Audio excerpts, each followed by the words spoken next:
Everybody, it's great to see you all. As you can see, we've got these backwards, right? We've got the wonderful Esther from Paleo Ridge. We have the wonderful Alex from the Sprocker. DD the Sprocker, from DD the Sprocker. Sprolly. It's completely different dogs, Nick. For goodness sake. I know. We only discussed it about 60 seconds ago, so I do apologise. DD the Sprolly, follow her. She's great. And we have the wonderful Rosie just here. On my screen, she's below me, so I might be pointing to, outer space for all I know. But we're here together, and we're going to be talking tonight about the provenance and traceability in raw food. I think it's really, really important for so many reasons, and hopefully we're going to cover many of those reasons. And we're going to say, why should you care about the provenance, where the food comes from, and traceability, such that you can find out where food comes from and be assured that you've got good quality. My name's Nick Thompson. I run this show called The Gut Doctor, and it's a delight to have these wonderful guests on this evening. Now, Rosie is really running the show. So, Rosie, I'm going to hand over to you. This is Rosie from Vermex. Vermex is helping us to produce the Gut Doctor every month so that we can bring you key information. We can just share a lot of amazing thoughts and what's new and what's important within the world of herbs, within the world of all these things. My children are just up there and they're shouting and screaming, even though I said, please, would you not? Rosie, I'm going to hand over to you, and I'm just going to go and talk to them for a second. I like that we're 2 minutes into this and we're already one person down. This bodes really well. So basically, we love doing these. We've had some amazing raw panel chats before, and we've covered things like transitioning and bones. And today we wanted to talk about traceability and provenance, because I guess for me, I really care where my food comes from. So why wouldn't I extend that then to all my animals? And especially we've a lot of animals.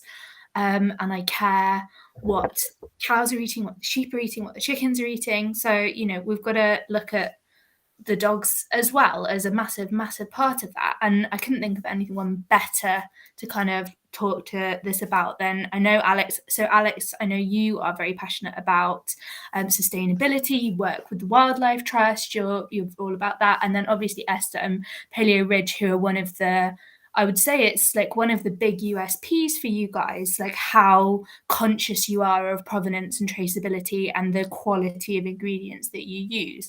And then obviously Nick, who knows everything. So That's what I keep telling my children, but they don't believe a word. We'll pop them on the broadcast. The comments will set them straight. They'll see you right. Yep, absolutely. Right. I guess to start off with, from kind of a raw feeder perspective, because obviously everyone here is raw feeding, what attracts you? What do you care about when you're looking at your dog's food? What would make you pick a certain food of a certain brand over something else? As to A, from a personal perspective, but also B, from a business perspective, what do you guys think of as your kind of key pointers when you're looking for suppliers, and how does it all work, I suppose? Well, the main thing for us is obviously the quality, and we have a really strict process in place of, what we're looking for when we go to a new supplier. So, for instance, we'll never buy anything from anybody without going to visit the farm or the abattoir first. We like to go and see what their processes are like, whether they fall in line with our ethics, and also the quality of the food as well, because we don't believe that, just buying cheap cuts of meat is good enough for dogs. I know there are a lot of people out there who think, we'll just give the dog scraps of meat and it's fine. But ultimately, what you feed your dog is going to affect them for the rest of their lives. And if they have puppies, it's going to affect their puppies as well. Mm-hmm. So I mean, in terms of what we look for, it's always high welfare, and welfare comes massively into it as well. If the animals are treated horribly, we don't want anything to do with them. You know, with farms and abattoirs and everything, animals should be treated in the kindest way possible. And we don't believe in, you know, factory farming and factory hens and all those horrible, you know, those horrible things that you see, that you've seen the documentaries about, maybe you've seen actually personally as well, are just awful. So yeah, we look for either organic, free range, free to roam, and outdoor reared as well is really important to us. Oh, okay. And then, so in terms of how many I'm just out of interest really. So how many kind of suppliers would meet the criteria on the first visit? Do the majority, are you quite good at working out even before getting to the farm now, yeah, this person's going to be the right fit for us, or no, they're not? Yes, so we've so our director of supply chain, he's actually got an assessment form for suppliers to fill in before we actually go and visit them, to make sure that they're falling in line with our ethics and our standards. So there's I believe it's a 2 or 3 page kind of questionnaire with specific questions to make sure that they're doing things in the correct way that we would want to purchase from them. Because if, you know, a lot of those questions come back with things that we view as quite negative, then we wouldn't waste our time going to see them, because we know from those questions it's just not going to be worth our time. Does that extend out of, so obviously the meat and bone and offal is like the key parts of it all. Does that extend over into when you're making completes to like the veg and stuff as well? Yes. Yeah, I don't, whether that's one thing I didn't actually ask our director of supply chain, if that questionnaire is going to be the same for veg as well, because obviously the questions on the questionnaire for abattoirs and farms is all very, you know, meat and kill focus. So in terms of vegetables, though, we source, you know, wild fruits and organic where we can as well. Okay. I think that's, you know, the vegetables and fruits as well is very important, because there's so many pesticides used in cheap veg and fruit. So, you know, ultimately, if we want to be having the best quality meat, then we don't want to then, you know, ruin that with fruits and vegetables full of pesticides and horrible chemicals. I have to say, I think that's massively reassuring, Esther. If people who come to you or to other raw food providers know that you are keen on knowing where that food comes from, that you visited the farms, that you've got that assurance that they've got the very best welfare of those animals at heart, then it's great. They can look at the range and go, yeah, we'll have some of this and we have some of this, and we know that it's going to be happy meat, which is great. And also that you're picky about pesticides and what have you. So that's super reassuring from Paleo. That's brilliant.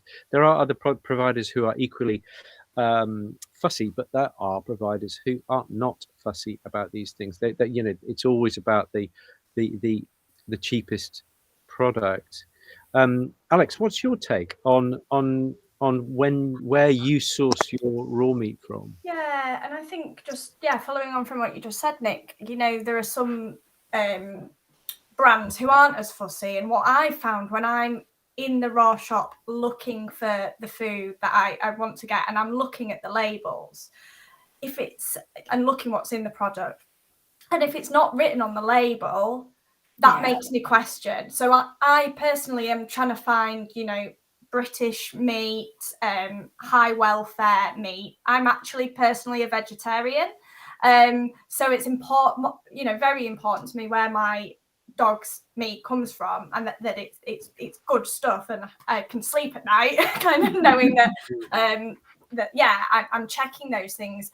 But it's not clear a lot on labels, and I think it's not clear often because it's not high welfare, or, you know, it's not a great product, because I think the brands that are doing that tell us and are very proud of that. So that's something that's yeah, something. I'm looking at the Yeah, other I guess. yeah, my dog is not a vegetarian. It is never evolved to be a vegetarian. I'm never gonna make my dog be a vegetarian. And so yeah, that's important for me. So and then having those labels where it is clear and obvious, because if you're like, you know, you're there thinking, well, is this what's in this? Where's it from? Just then helps you to make those decisions that align with your values, I think. Have you ever noticed any sort of, I mean, I know an awful lot about the labeling of supplements, but not a huge amount about the labeling of raw food. So presumably you've got standards and regulations that you've got to comply to. Are there kind of key words that you could suggest, like looking out for as a way that people might try and hide provenance and things like that? Have you ever, like Esther and Nick, are there people that try to cheat the system with it a little bit, or is it generally just everyone's doing kind of the best that they can? Esther, do you want to jump in on that first? I imagine there's always people trying to cheat the system. To be honest, my knowledge of packaging and kind of laws around that as well, my knowledge on that isn't massive. But you know, whenever we've been developing new packaging for our products, there's so much that has to go on there. We have to state, you know, everything legally. We have to state, you know, how much is in there, exactly what is in there as well, the ingredients. We have to state, you know, what age dogs it's suitable for. We have to state, you know, all of those things that are really important that somebody could potentially slip up on. Yeah, so those sorts of details we have to put in. But cheating the system, I don't know if there are ways you can do that. I'm sure there are. And we wouldn't advertise them if there were. No. Yeah, quite right. So from my perspective, there are laws governing how you farm animals. I'm not going to talk about fruit and veg for now, but there are laws. You know, they've got to be seen at least once a day. The welfare has to be maintained. But to be honest, that's a fairly low bar. And the UK is one of the leaders in the world in the welfare standards. So it makes you wonder what's happening in the rest of the world. In the States, for example, unfortunately. So everybody is governed in that you can't get meat that hasn't got those basic welfare elements with it. Okay, but very low bar. And what Esther, Paleo, and other raw food producers who do go the extra mile, they're saying that is not good enough. We want you to demonstrate that the welfare of the animals that you're growing for us to use in our ingredients is, as you've gone the extra mile. I think even Red Tractor, that is above the baseline, but I would say even Red Tractor is not high enough. I think to go to visit your producers and see for yourself what they're doing and what they're saying and how they demonstrate their relationship with their animals, I think that's really, really important. So going the extra mile there, Esther, and you guys, is really, really reassuring. If it were me, I would suggest you talk to your food supplier. Yeah, you go back to the source, to the main office, and you say, what do you do to ensure greater than a baseline standard of welfare in the animals that you source your product from? And if they can't answer that pretty sharpish, I would be a little bit worried about that those people as a supplier. They should be able to give you chapter and verse on exactly what their processes are when they interrogate a new supplier, and that they check up on their existing suppliers, that they're still maintaining, you know, because the farm may move to a different manager, for example, and things may slip, things may rise. So I think keeping up with that stuff.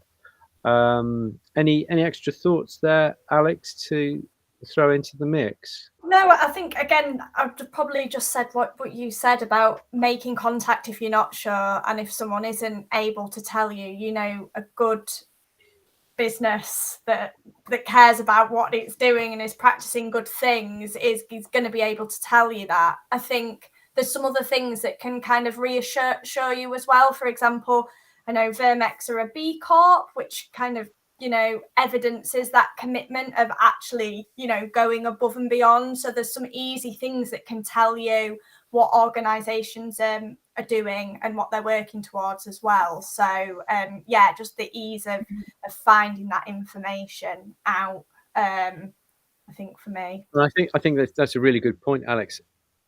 If the company that you're dealing with, Vermex, for example, you give them a ring, you can ask them any question you fancy, and they will have an answer for you. And if they haven't got an answer, they will be able to go, and they will go and find it. I absolutely promise you, because they email me on a regular basis saying, "What do you think about this, Nick?" So that's really, really good. And I'm really proud to be working with Vermex because they have that commitment to the quality and to sourcing, you know, a lot of organic product there.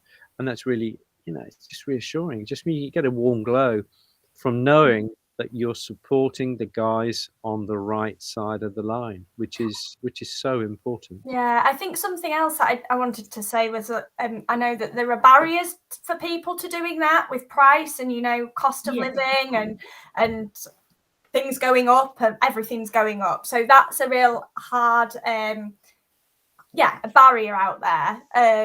So again, it's kind of about looking and finding things that work for you. And I know that Paleo Ridge as well have brought out the Essentials range, which is like a more cost-effective option to help support people to still be able to get some great quality, but at a more affordable price as well. So I think there are products out there. I think you can see those prices sometimes and just think, I can't do that. And then you feel guilty because you want to do the best for your dog. But I think it's about looking at other options as well, and, you know, potentially making your own food as well if you learn enough about it and how to do it properly. There are other cost-effective ways to help support feeding raw if cost is an issue.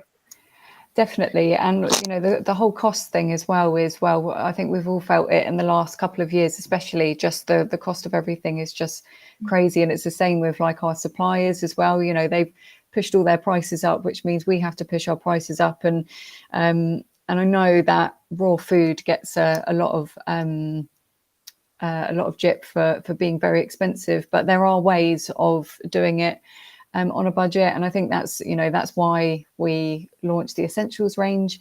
You know, the reason we were able to make it as cheap as it is because we upped the veg content in there, you know, up to 20%.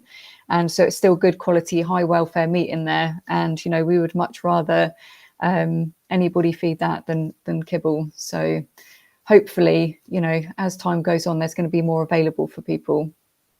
Yeah, definitely. That's great. So Esther, you guys were one of the first to come in with an economy range, and you say that you dropped the you increased the veg content, which is brilliant, and most dogs will be great on that.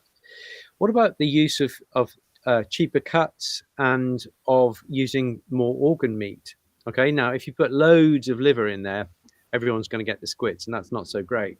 But using heart and spleen and these other organs that are maybe not quite so attractive, but from where I'm sitting, dogs are designed to eat the whole carcass.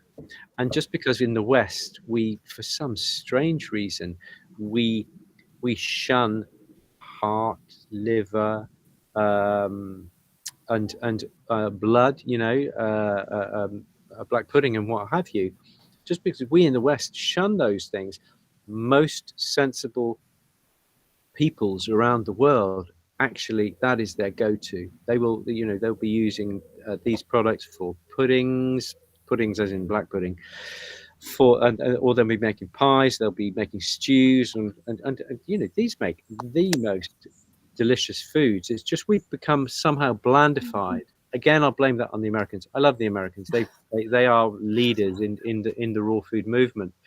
But the standard American diet is, which SAD, standard American diet, is super bland. It's full of sugar, full of salt, full of terrible fats. And I think they have been dragging the raw food industry in that bland direction. And I think we need to take it back and go back to some of the basics. You know, the classic British diet is, you know, deviled kidneys for breakfast, and then liver and onions used to be a standard for lunch. Some people are traumatized now because of what I'm feeling sorry for the vegetarian.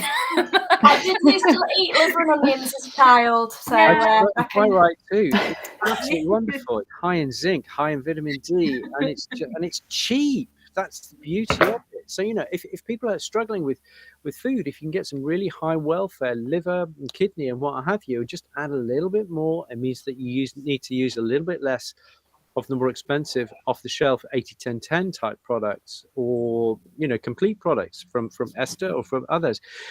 And I think that's a really good little twist. You know, add a little bit extra heart, especially if your dog has heart disease. I think it's really, really organ therapy. Totally, it's really, really useful. Organ therapy is, sorry, I'm instantly in love with that phrase. The theory, which is, you know, quite a true theory, is that dogs, you know, if they've got an issue with their pancreas, then if you feed them pancreas, it can massively help with the issues that they have. Same with kidney issues. Any organ that they have an issue with, feed that organ, and that will benefit them.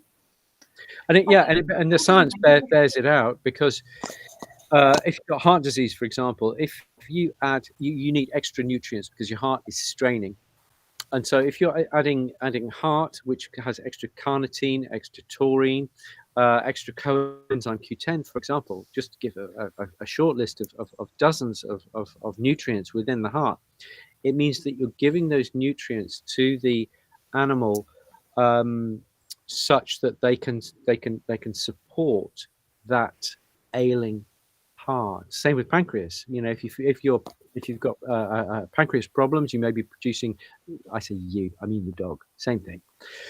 You may be producing less pancreatic enzyme, and so magically you feed the pancreas tissue, which contains the pancreatic enzymes, which then helps to digest the protein, the fat, the amylose type molecules that might be going through the gut. So it makes so much sense, even scientifically. It sounds like it's something from Shakespeare. Yeah, if thou hast heart disease, thou shalt eat more of jolly good heart. What have you? I never really did a lot of Shakespeare at school, as you can see. There you go. Maybe stick to that. Yeah, maybe stick to that. Yes, or prepare a line on that for the next time I have to talk about it. You're right. I'll try and do that. The organs are really something that you can pick up to add as well. If you've bought like a complete, you can still be buying organs, whether you've got them off the butchers who have got some extras that they need to get rid of, whether you've got them reduced in the supermarket, whether you found them elsewhere, and kind of add that in to help with the affordability as well. And then it's also just adding that variety, because I think, you know, as Nick said about the bland diets, we feed our dogs like the same things day in and day out. So adding that variety is only going to be good for your dog, to give it some different nutrients and vitamins and minerals and all that sort of thing, I think, is my feeling anyway. Just earlier, I think it was you, Esther, you said about, you know, the health benefits of feeding good quality food to your dog. And I'm just really interested in kind of looking at that from a perspective of hearing from yourselves, but also from Nick about it. Like, in terms of the quality, like, is there any kind of research or studies to show, like, okay, this quality is going to have a better impact than this quality? Like, I mean, obviously it's kind of common sense, but I'd love to know, like, whether that's something you see in practice, Nick, where you've got a dog that you think, you know what, actually, if we improve the quality of the diet, then, I mean, I guess it kind of goes, you're switching from kibble to raw is step one of that anyway, but then from raw to a better raw, it's just how, like, how shiny can you get a dog, I guess, is the question. A little bit. That's great. I'm going to go ladies first. Well, just, you know, kind of relate it to humans in a way of, you know, if we're going out to source vegetables for, you know, and fruits for us to eat, we could go to the supermarket and we could buy just the standard vegetables, and you know, that's fine, we're getting our 5 a day, that's cool. But then if you go to an organic farm and you buy organic fruits and vegetables, chances are you are going to feel better for that. And they have done studies on that. I did watch a study the other day, and don't ask me the name because I can't remember it. But if I find the link, I'll send it to you. And please. there was a study done, and it was in America, and they had a family that bought all of their you know, vegetables and fruits from the supermarket, and they all contained pesticides. So they did all these tests, you know, with their urine and their blood, and you know, the pesticides in their systems went through the roof. So they switched them for a whole month onto just organic foods, did all the tests again, and they had very, very minimal levels in there. So that came right down, and that was just after 4 weeks of switching from standard veg to organic. So, you know, that's, you know, talking about humans, but same with dogs as well. If you're buying meat that's really cheap, that's been farmed and is pumped full of antibiotics and chemicals and everything, it's not, you know, it's not going to be optimum for them, and they're not going to get the best out of life from that. You switch that to an organic meat or outdoor reared grass-fed food, and you do notice a difference. I don't know if Nick knows of any specific studies that have been done on that people can research, because off the top of my head, I'm absolutely bursting with things to say, but I'm going to just ask Alex. She's veggie for herself, but she'll feed vegetable material to her dog as well as you know, really well sourced meat. So I'll let you jump in there, Alex. Yeah, I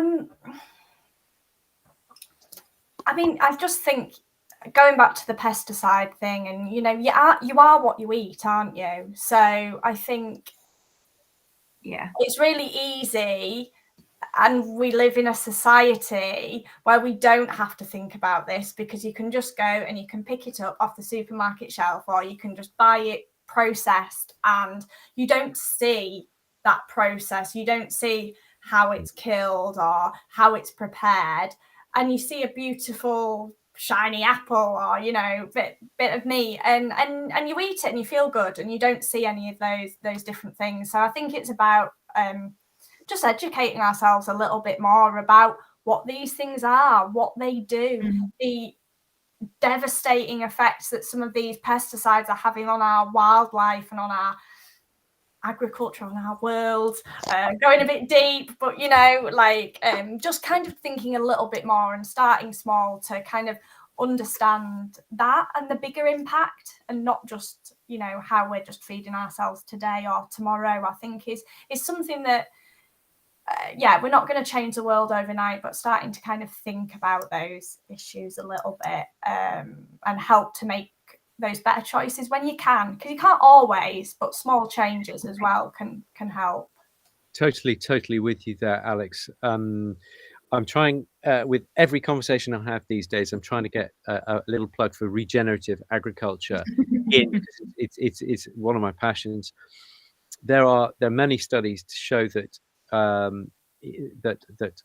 vegetables grown using on farms who are generating soil, generating biodiversity above the ground but below the ground as well, that the nutrient profile of those of the animals raised on the pasture, but the vegetables grown in that soil, which you know, it's obvious. If you've got rich, nutrient dense soil, you're going to have more rich, dense, nutrient filled animals and veggies. So yes, there are a lot of studies. I'm just reading a book at the moment by David Montgomery called "What Your Food Ate," and I can absolutely recommend it most highly. Rosie, we have a lot of regen conversations.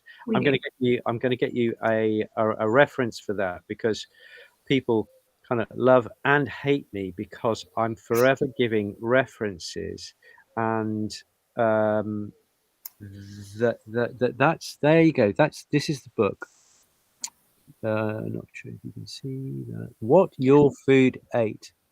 Okay, wonderful book.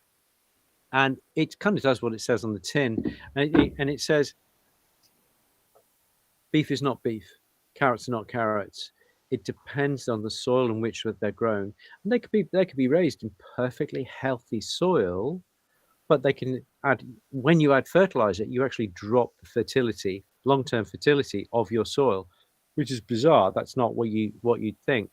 When you add glyphosate, oh my God, glyphosate, they did an experiment in the States, and they took urine samples from thousands of people, and they found that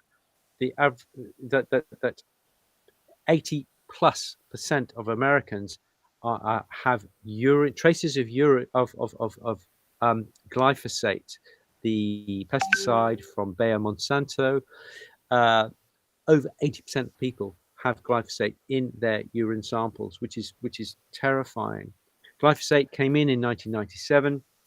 Monsanto, and and farmers love it because they can use it, especially they have crop ready glyphosate, so it means you kill all the weeds and the plants can grow.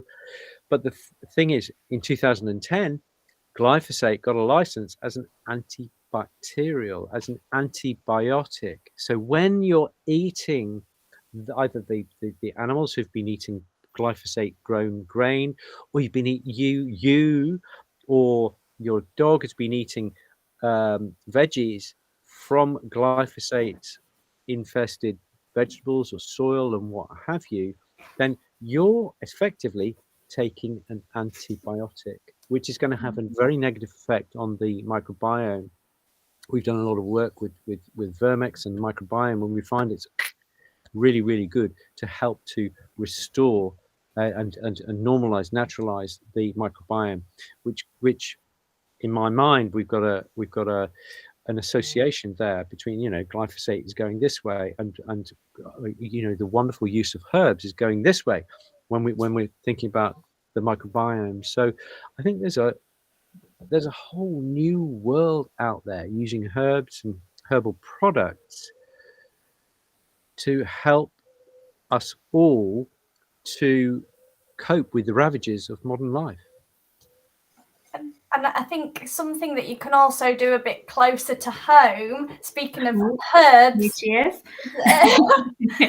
All right, Wildlife Trust, take it away. Just doing stuff in your garden as well. Sorry, because this is something I do. Like I grow herbs, and then I add them into my dog's food as well. I know where they've come from. I know what's on them, and that's an easy way as well to just get some different variety and different things. And my dog actually eats wild berries, she knows what's the good stuff, blackberries and raspberries. When we go and walk, she eats those off the bushes, and she'll find it herself.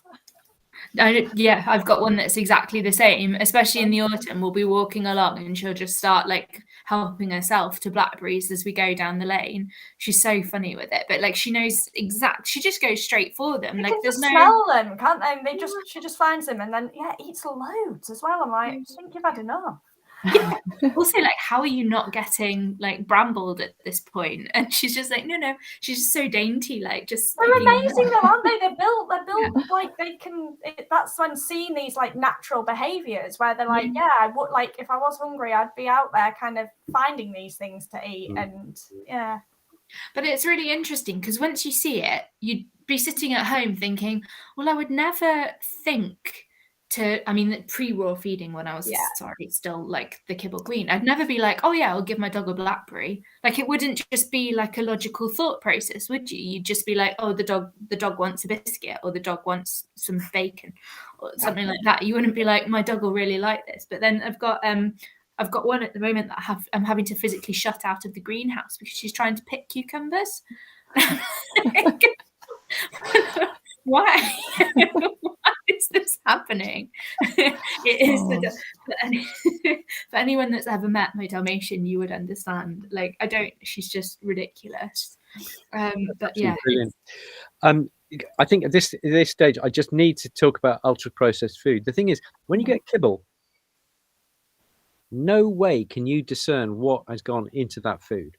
No way, because they're little brown pellets like this. Okay, so it could be, if you're very lucky, then there may be some actual meat that has gone into the kibble process, but the chances are they're using a kind of meat and bone meal which has been on the high seas from goodness knows where for years and months, for weeks or months before it goes into the food, and then is combined with other strange ultra processed ingredients. It's then all put together. They have fats and additives sprayed then onto the food, put in a bag, and then it sits on somebody's shelf for 6 months or something like that before it's then sold on. So you can't actually tell. Whereas when you either you buy an 80-10-10 or maybe you buy meat from the supermarket, it's got to go in the freezer. But you know, Morrison's, for example, they do heart, and you can get heart. It's ready chopped. I was just having a conversation with somebody this morning saying, I really can't cope with all this organ meat. And I said, well, either get your butcher to chop it for you, or you can go to Morrison's and there's a ready chopped heart. And so you can use that, and you can put it in the dryer as well. But when you're dealing with a transparent company, you can actually see what's in that product. And if you can't see because it's, you know, fairly fine mince, Paleo do really nice chunky minces, and they're great. But some other producers, the Farmer's Dog, for example, Andy Gray down in Crediton in Devon, he's a regenerative farmer. And he produces fairly fine minces, so you can't actually see what's in those minces, but they are very, very good. Even R2 will eat them, and you can smell it. Yeah, you smell it. If it smells disgusting, you wouldn't do it. Whereas all kibble smells more or less the same. You know, from the 95 quid a bag stuff down to the 15 quid a bag stuff, it all smells the same because it's all likely gone through the same factory. It's just got a different, you know, slightly different formulation, slightly different packaging, and very different marketing. You know, I'm not sure, Esther, if you got any thoughts on you know, the ultra processed. I'm sure you really like ultra processed food, but not.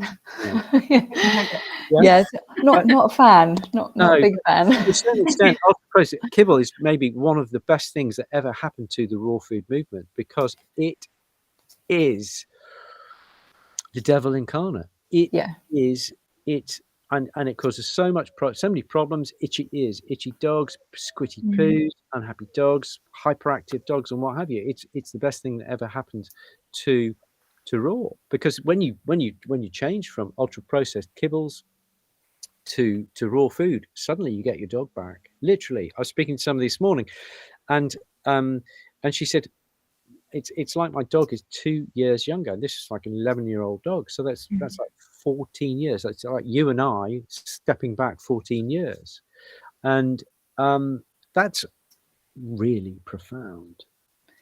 That we can do that just with food. You know, they say let food be thy medicine. There's your proof. It really is. That you know, massively important. Sorry, I'm hogging the airwaves here. No, it's fine. It's all, you know, what you're saying is all correct. It's everything that we agree with. And yeah, I mean, the amount of people I've spoken to on the phone who've switched their dogs, you know, even dogs as old as 14 years old, and they've switched them. They've always been fed on kibble or, you know, tin food as well, and they switched them over to a raw diet. And the amount of times that I've heard people say that their old dogs are like puppies again is just amazing. And that in itself, you know, just from two to 3 weeks of switching over, they've seen that difference, which just goes to show, you know, that diet has a massive impact on dogs, every system in the body. You know, it has a massive effect on, and it's the same with us. I mean, for some people to get their heads around it, because, you know, we've been brought up in a world, or in, you know, part of the world where, you know, dogs should eat biscuits. They, you know, that's what they have, that's pet food, and that's all the adverts you get on telly, and everything else. And yeah, and it's just quite sad, really. But once you start to explore, you know, actual diet, and I think it kind of helps when people start, you know, waking up to their own nutrition and their own diet as well. Because once you start realizing, you know, when you go into the shops and you're just buying processed packet foods all the time, and you're feeling really sluggish, and you're like, why am I feeling like this? And you look at your own diet and you start to change that, and you feel better. You think, well, this is working for me, then what about my dog? And a good way to put it across to people as well is that, you know, if you wouldn't feed your kids McDonald's every day, the same thing every single day, ultra processed, no good for you, because ultimately they're going to end up with all sorts of health problems, neurological problems, because they're not getting the nutrition that they need to have. So yeah, humans and animals alike. Yeah, definitely. Yeah. I'm actually I'm okay saying this because my mum doesn't have Facebook, so it's okay. I'm currently conducting a secret experiment. So I've, as I mentioned, I mentioned to you guys, I've currently got 5 dogs. 3 of them are mine. So there's my 2, and my sister's dog is currently staying, and my mum's 2 dogs are staying because they've gone on a trip together. And my sister's dog is raw fed, and Nick, you very kindly, we reversed bladder crystals through raw feeding, which is just insane that managed to happen. And then, so I've got mum's 2 dogs, and what her smaller dog that she's got has always had the yeastiest, most like repulsive. He's a pug. He's got the worst ears I've like. Oh my gosh, they're horrific. I've never seen anything like it, and I'm dealing with this dog for the past 6 years. And every time I've been feeding him, in my head, I'm going, I don't think this would happen if this dog was raw fed. I don't think we'd be having these problems. So I've had him staying here for 3 weeks now. And I've done before and after photos, and I've been raw feeding him. My mum dropped him off with this massive bag of kibble. I'm like, no. That's brilliant. So when she's going to get back from holiday, I'm going to be like, hey, so fun story. I fixed your dog, but but you need to completely change his entire diet.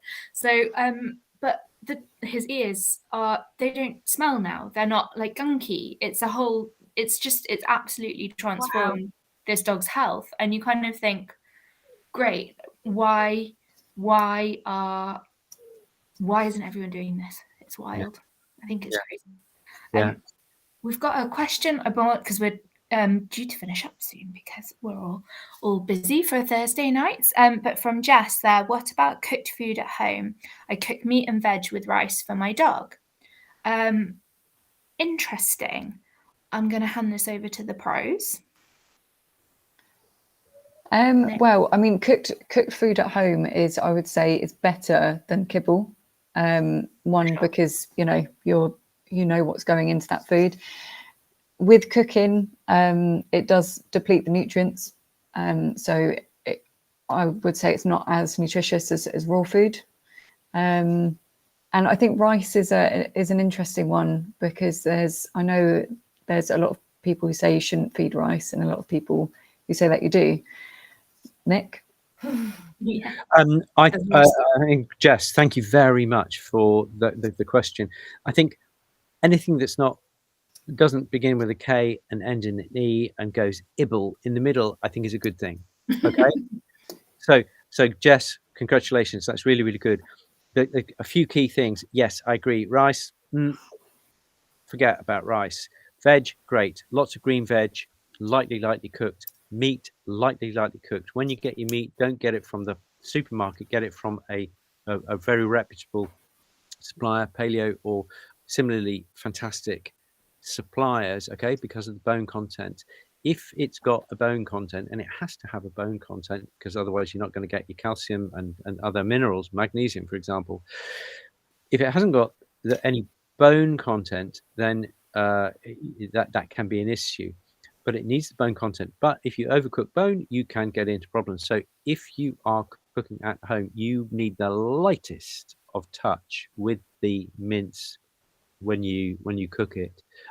With the veg, I would be blending the veg, putting it on like as a smoothie, and adding that in so that you're increasing and I would be doing that on a daily basis. So you just make a smoothie, put it in with the food, off you go. That's really good.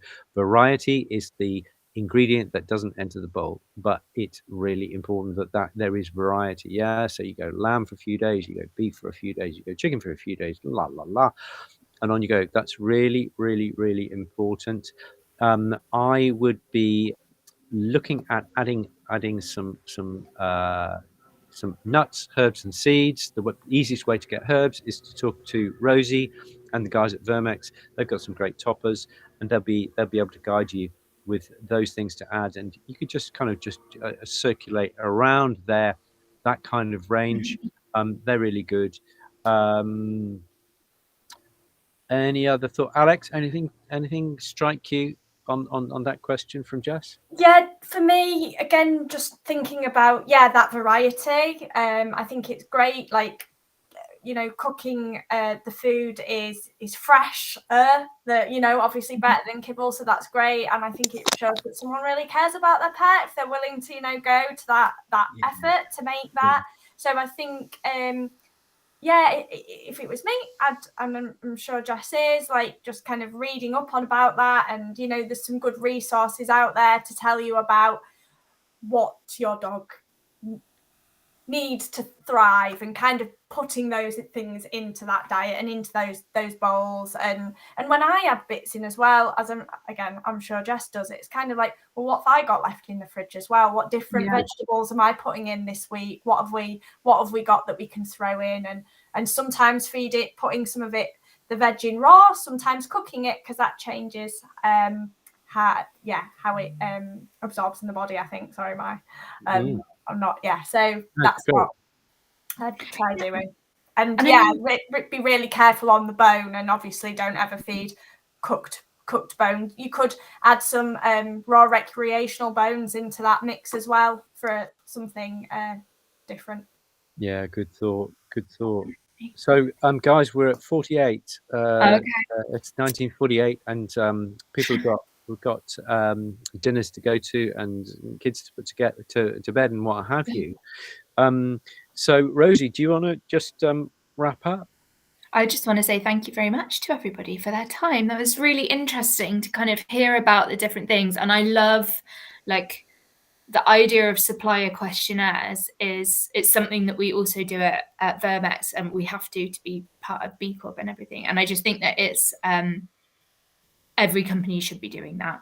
And no matter what you're doing, no matter what you're supplying, because that's the only way that we're going to reduce the environmental impact that any business is having and manufacturing. And I just think that's so important. So that is, I'm going to start looking, I think, a bit more critically at other areas of my life now, and see where I think supplier questionnaires would be like a good idea, and start questioning. And for people that are listening, just to know, like, never ever be afraid to question the company that you're buying from, because a reputable company will have nothing to hide. So I think that's so important. And well done, and thank you for all the really interesting information. I'm going to go look up organ therapy as well, because I really like the sound of that. Amazing. Well, Rosie, you're at Vermex, and the team there is contactable there. Est Europe Paleo Ridge is the official name, and Paleo to its friends. And they can contact you and the team there for chats about how you source and what you've got in the range. So that's fantastic. Alex, you're at DD the Sprawley. I'm going to make Alex a sign in the back. Yeah, you do. You actually need a poster on the back. I'll get some promotional material. Yeah, we're gonna get you a jumper done for you, Alex. Yeah. Just have your Vermex one. Phoebe the Sprolly, follow her on the socials, and she's got lots of really great stuff to give there. I'm Nick Thompson. This is the Gut Doctor, and Rosie, when are we on next? Do you know? The third Thursday of the month. Third Thursday of the month. Have we got? So we've got 17th of August lined up. 17th of August. Okay, fantastic. And do you know? Sorry, this is put you on the spot. I didn't even prepare you for this, but I always forget to give out this detail. But I think it's really important. What are we going to be talking about? We're talking about going on holiday with pets.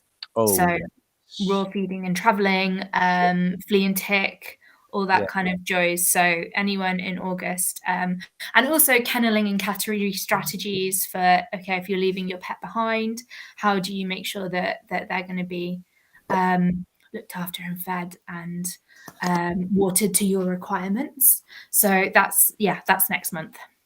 Amazing. And make sure that they've got very stylish sunglasses and a very snazzy sunscreen for white dogs. Yeah, absolutely. We'll cover it all.